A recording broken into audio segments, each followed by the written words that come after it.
So yan mga ka-viewers, meron tayo akong ni-repair ito na electric fan. At dahil sunog yung kanyang motor, ayan o. Ano yan? Yan o. Sunog yung motor. Ayan. Ayan o. Yan, sunog yung motor mga ka-viewers. So kaya ako ay nagpalit na lang ng ayan, panibagong motor. So buti ay meron akong ano dito. Meron akong motor, ayan o. Ay salpak ko na siya mga ka-viewers. At yan o, mayroon na siyang distance. So ready to salpak na dito sa kanyang diigan. Ayan. So gagawin natin dito ay yun nga, maglagay tayo dito ng solda. Solda natin to. So ito pala siya mga ka-viewers, ay ang common nito ay itong white. Ayan, yung puti. At yung kanyang number 1 ay kulay gray. Number 2 nito ay kulay pink. Ayan. Ito. Ang number 3 naman niya ay yellow. So 1, 2, 3. Yun po yung kanyang color coding sa kanyang wire mga viewers. So lagay tayo dyan ng biglang tumalong. Yan. Ito yung soldering iron. Ito. Lagyan mo natin ito ng soldering lead para tayo.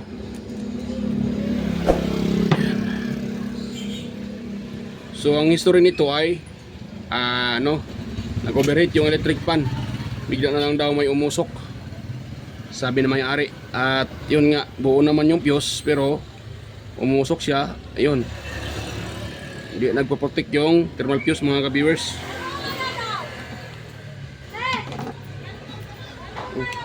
Ayaw mag ito hindi uminit. Ayan, uminit mga ka-viewers . Kala ko ito yung mainit na. Yan, kulang pa sa init.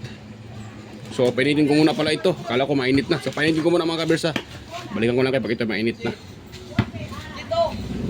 So yun, mainit na yung aking soldering iron mga ka-viewers. Yan, mainit na. Yan nag-umusok-usok pa nga . So yan, lagyan natin ito ng soldering lead, yung pinaka dugtong nito, itong wire na to. Dahil atin ihinang dyan. Ingay ng mga bata. So yan, lagyan natin ito ng soldering lead mga ka-viewers. Yun. Tapos ito isang wire.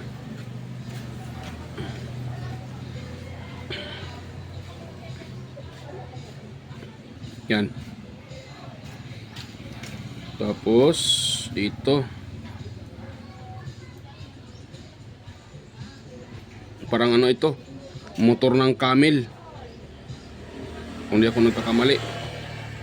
So ito wag natin ito lagyan ng hinang dahil ipulupot lang man natin ito doon sa ito kasi yung common . Ito lang importante dahil ihinang natin dyan sa switch. So ngayon, ito naman yung kanyang switch mga ka-viewers. Itong switch niya, ito yung ginagamit na switch. Tingin ko repair na itong electric pan na ito . Yung kaha niya panda, sa panda. Tapos yung laman ay yung nasunog na motor ay na yan, ni-replace na yan ng tingin ko ng gumawa nito. Yan. So ni-replace na yan mga ka-viewers. Tapos yan. Yan, lagyan natin ito ng hinang.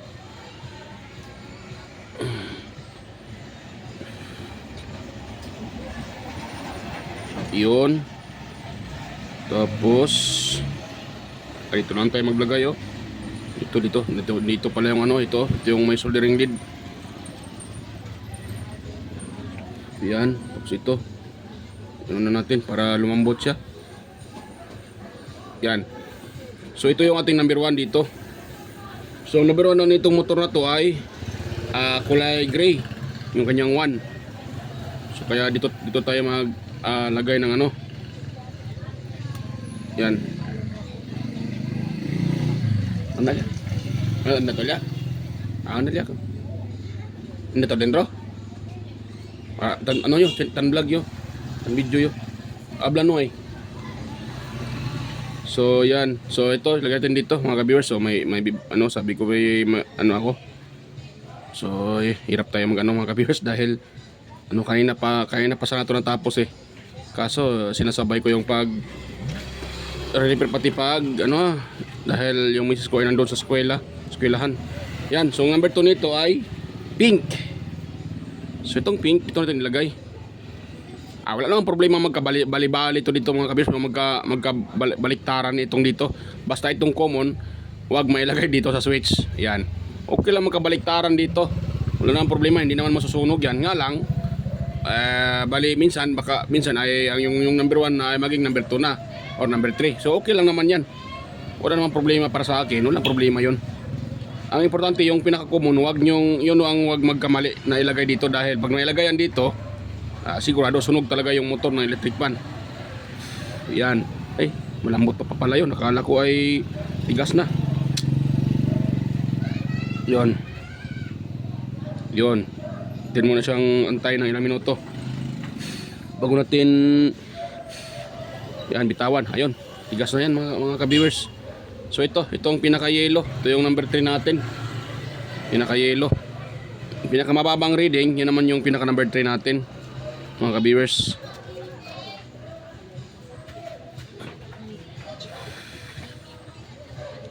Yun. Ayun. Ay, natanggal na naman. Di punggol talaga to. Yan.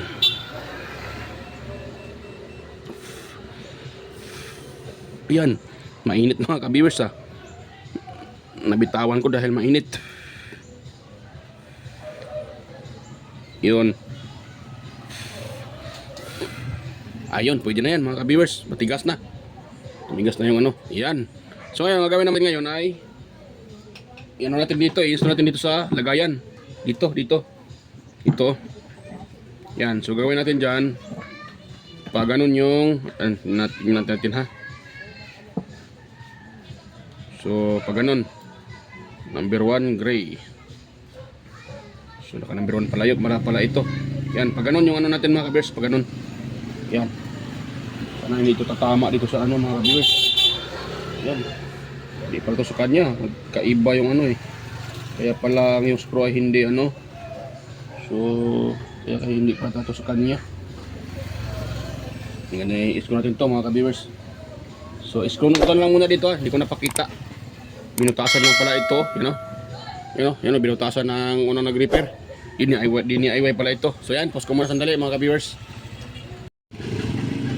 So yan. Okay na mga ka-viewers. Naano ko na.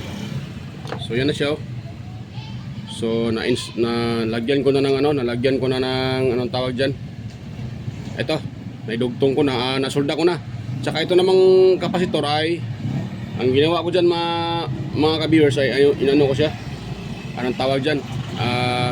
Dugtungan ko ng wire dahil maiksi yung wire niya at hindi ko na lang din siya pinalitan dahil buo pa yung kanyang kapasitor. Ayan. Buo pa tong kanyang kapasitor. Ang ano lang talaga, yun lang yung motor, itong motor na tinanggal ko. So itong sa kanyang kapasitor buo pa dahil 1.5 pa yung nare-reading ko kanina. So hindi ko na pala pinapakita ang pag-ano dyan. So yan, ito ay idugtong ko dyan dito dahil ano siya, tawag dyan. Yan, para maidugtong natin. Namatay yung ilaw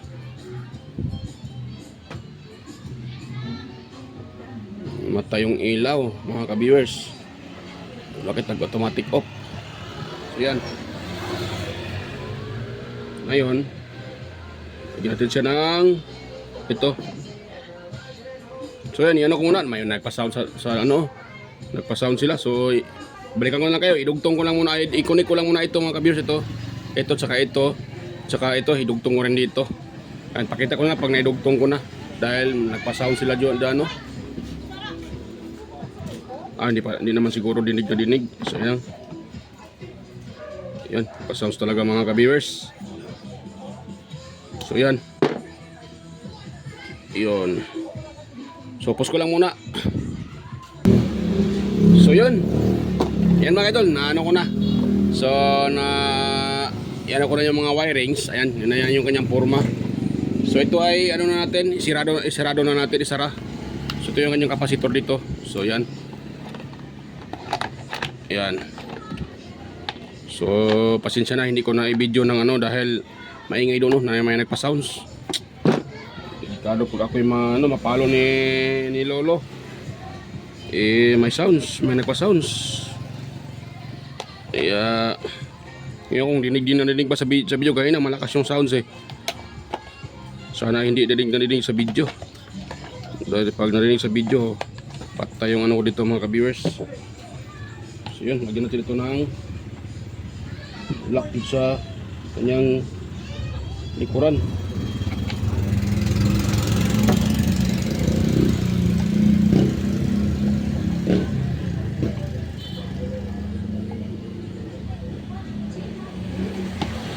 Yun. Tapos yan, sa mga gusto manood ng full tutorial or sa mga bago pa sa akong channel, so pwede nyo puntahan yung mga old kong mga upload, yung mga nauna kong upload.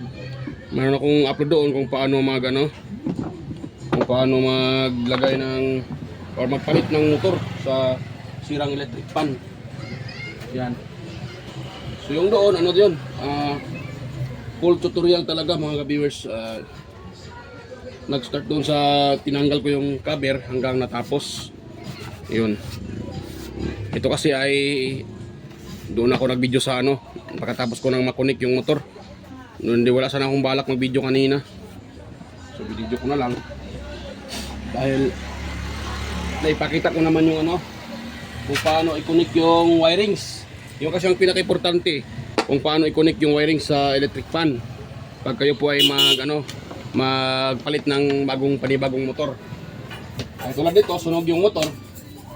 Pinalitan ko ng motor pero nga lang, yung ipinalit ko ay hindi na brand new, sikanhan. Pero okay lang naman sikanhan mga ka-viewers. Ang importante ay buo yung motor at siyempre mas matibay pa ngayon sikanhan eh.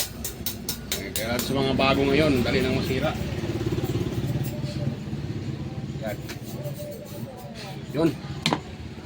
So lagyan natin dito. Install natin. Yun. Tapos dito. Yan. Kaso may sounds yun. Kung dinig ko yung sounds. Yun. Yun na natin dito.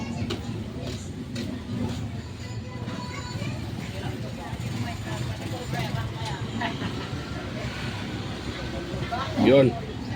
Tapos ito kanyang ano, ilisi. Yan itong ilagay mga ka-viewers. Tagilid lang natin, tapos igano natin. Yun. Tapos ikita natin siya mga ka-viewers.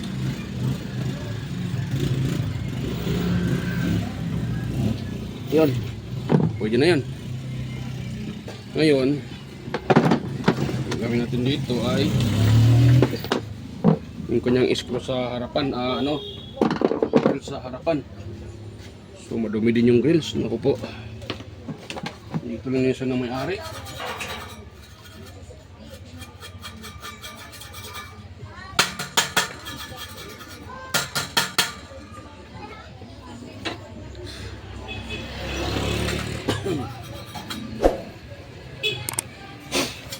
Grabe ang ano, grabe time ng may-ari nito. Hindi man marunong kahit linisan man lang, hindi nilinisan.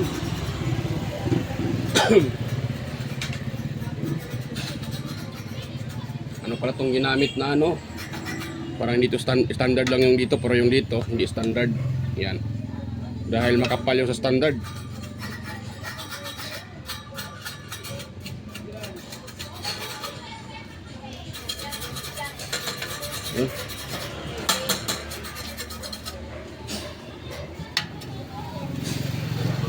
Yan tuloy yung aking mesa. Dahil sa alikabok. So ano natin ilibel. Yun. Yan. Dito. So yan. Atin lang tong pag-ganon. Yan. Para matis natin kung saan yung kanyang yung kanyang tama ba yung kanyang connection.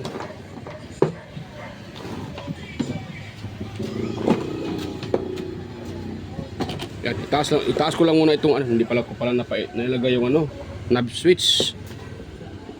Yung pinaka pinion niya. Yan ito. Ilain natin pataas. Yan. So ngayon,